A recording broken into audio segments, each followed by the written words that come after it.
What if I told you that one small Balkan nation holds the key to understanding 2,000 years of European history?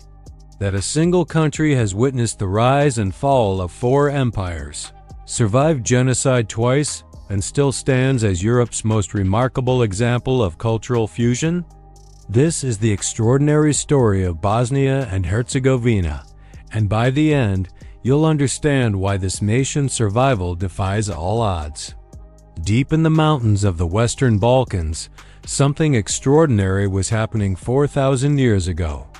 While most of Europe remained tribal and primitive, the Illyrian peoples were building sophisticated fortified cities, establishing trade networks that stretched from the amber shores of the Baltic to the golden markets of Greece.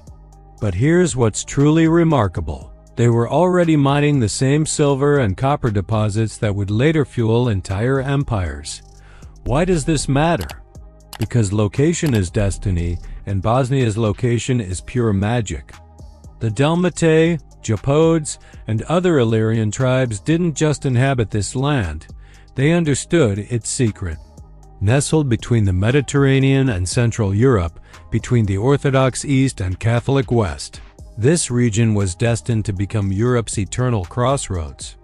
When Roman legions arrived in the 2nd century BCE, they didn't just conquer territory, they inherited a treasure trove. The Romans built their provinces of Dalmatia and Pannonia here, but they did something unprecedented. They blended Illyrian expertise with Roman engineering. The result? Some of the most sophisticated infrastructure in the entire empire. Roads that connected the Adriatic to the Danube, aqueducts that still inspire modern engineers, and urban centers that would evolve into cities like Sarajevo. But here's the twist that changed everything. When Christianity arrived in the 4th century, it didn't replace the old ways, it merged with them, creating something entirely new. Picture this. While medieval Europe was dominated by powerful kingdoms and empires, a small Balkan state was quietly becoming one of the continent's most prosperous and unique nations. How did they do it? The collapse of Rome should have meant chaos, but instead, it meant opportunity. When South Slavic peoples arrived in the 6th and 7th centuries, they didn't simply conquer, they synthesized. The result was something unprecedented in medieval Europe, a truly independent Balkan kingdom that answered to no foreign power. Ban Kulin, 1180 to 1204, discovered the formula that would make Bosnia legendary. While his neighbors fought endless wars, he chose diplomacy and trade. His letters to Dubrovnik merchants, some of the earliest documents written in the Bosnian language, reveal a ruler who understood that wealth comes from cooperation, not conquest. But the real game changer was yet to come. When Tuvkoi was crowned as the first king of Bosnia in 1377, he achieved something that seemed impossible. He created a kingdom that stretched from the Adriatic Sea to the Drina River, rivaling the great powers of his time. Under his reign, 1353 to 1391, Bosnia became a major European player, with diplomatic relations spanning from Venice to Constantinople. Here's what makes this absolutely fascinating. At the heart of it all was the Bosnian Church, a Christian denomination like no other.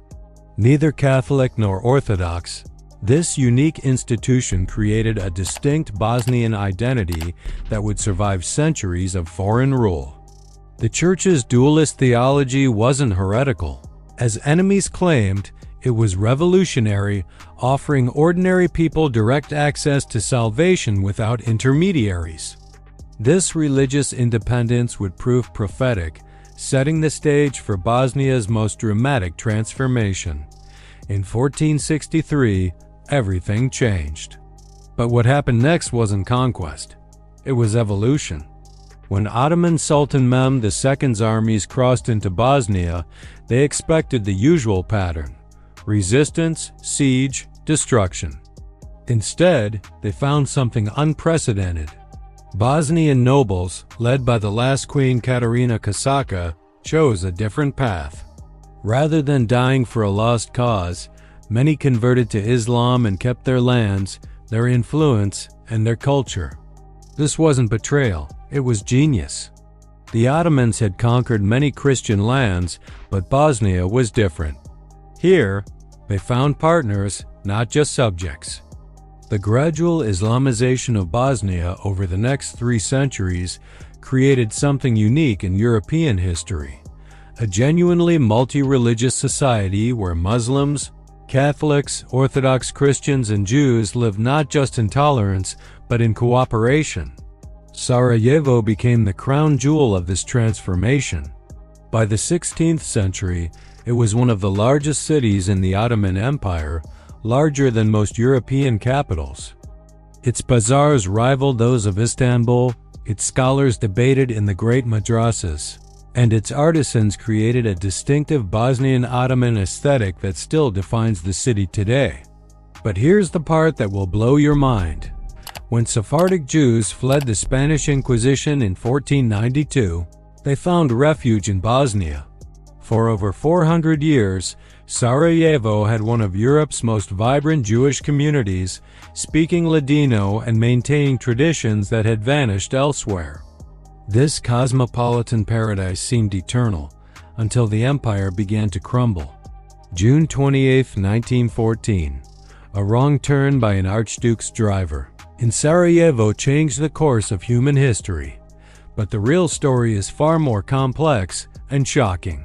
When Austro-Hungary took control of Bosnia in 1878, they thought they were gaining 2 backward provinces.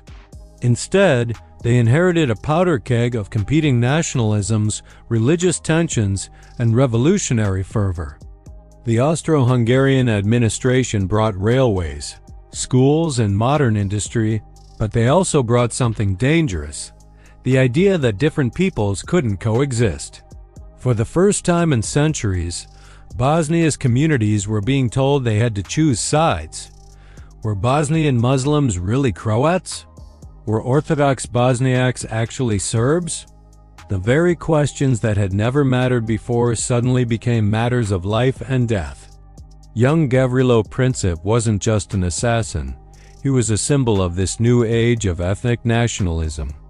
When his bullet killed Archduke Franz Ferdinand on that fateful June morning, he didn't just murder a man, he murdered the old world order.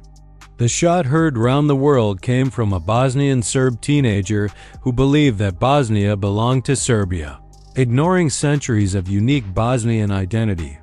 The irony is heartbreaking. In trying to free Bosnia, Princip condemned it to a century of tragedy. What happened next was unthinkable, but it happened twice. The creation of Yugoslavia in 1918 promised a South Slavic paradise, but it delivered ethnic tension and political chaos. When World War II erupted, Bosnia became the epicenter of some of humanity's darkest hours. The independent state of Croatia, which included most of Bosnia, implemented genocide with industrial efficiency. The Ustashi regime didn't just want to kill Serbs, Jews, and Roma, they wanted to erase them from history. Jasenovac concentration camp became synonymous with unspeakable horror. But even more tragically, this violence created cycles of revenge that turned neighbors into enemies. Yet in this darkness, something beautiful emerged. Josip Broz Tito's partisans offered a different vision: multi-ethnic cooperation against fascism. By 1943, these communist guerrillas controlled much of Bosnia, proving that the old traditions of coexistence could survive even the worst hatred. The victory in 1945 brought hope, and for 40 years it seemed justified. Socialist Yugoslavia transformed Bosnia into a modern industrial republic. The 1984 Sarajevo Winter Olympics became a symbol of what was possible: a cosmopolitan, tolerant society that celebrated diversity while building prosperity. But underneath, old wounds were festering. By 1992, the impossible was happening again. The breakup of Yugoslavia should have been peaceful. Slovenia and Croatia had already left. But Slobodan Milosevic had different plans. His vision of Greater Serbia meant Bosnia had to be carved up, its Muslim population eliminated or expelled. What followed was Europe's worst nightmare since Hitler. The Bosnian War 1992 to 1995 brought back horrors the continent thought it had banished forever. Ethnic cleansing, systematic rape, concentration camps, and genocide returned to European soil. The siege of Sarajevo lasted longer than the siege of Leningrad. Srebrenica became synonymous with international failure and genocidal horror. But here's what the world didn't see coming: Bosnia's refusal to die. Despite losing 100,000 people and suffering unimaginable destruction, Bosnia survived. The Dayton Peace Agreement in 1995 created a complex but functional state that guaranteed representation for all groups while maintaining territorial integrity. The question that haunts us: how did they do it? Today, Bosnia faces new challenges, but it also offers new hope. High unemployment, political deadlock, and youth emigration threaten the country's future. The complex governmental structure created by Dayton sometimes seems more like a burden than a blessing. EU membership remains a distant dream, yet something remarkable is happening. A new generation of Bosnians is rejecting ethnic politics in favor of civic values. The 2014 protests and subsequent social movements show that ordinary citizens are demanding change. They want jobs, not nationalism. They want competent government, not ethnic quotas. They want to be Europeans, not prisoners of history. This matters more than you might think. Bosnia's story is Europe's story in microcosm. The challenges of integrating different cultures, religions, and histories. The struggle between nationalism and civic identity. The difficulty of building democratic institutions after trauma. The search for prosperity in an interconnected world. If Bosnia can succeed, and there are signs it can, it offers a model for the entire continent. The secret to Bosnia's survival lies not in forgetting its past, but in understanding it. For 2,000 years, this land has been a crossroads where different civilizations meet, clash, and ultimately blend. The Illyrians and Romans, the Slavs and Byzantines, the Ottomans and Austrians, the Socialists and Democrats all left their mark. Today's Bosnia isn't the result of any single influence. It's the synthesis of them all. So why does Bosnia's story matter to you? In an age of rising nationalism, religious extremism, and cultural conflict, Bosnia proves that different peoples can live together. Not perfectly, not without struggle, but successfully. The Bosnian model, complex, messy, sometimes frustrating, remains one of humanity's most hopeful experiments. Every time you see news about ethnic conflict anywhere in the world, remember Bosnia. Remember that a small Balkan nation survived 4 empires, 2 genocides, and countless wars while maintaining its unique identity. Remember that in Sarajevo today, mosques and synagogues, Catholic and Orthodox churches stand within walking distance of each other, not as symbols of division, but of synthesis. Remember that if Bosnia can survive and thrive, so can anywhere else. The story of Bosnia and Herzegovina isn't just about one country. It's about the human capacity for resilience, adaptation, and hope.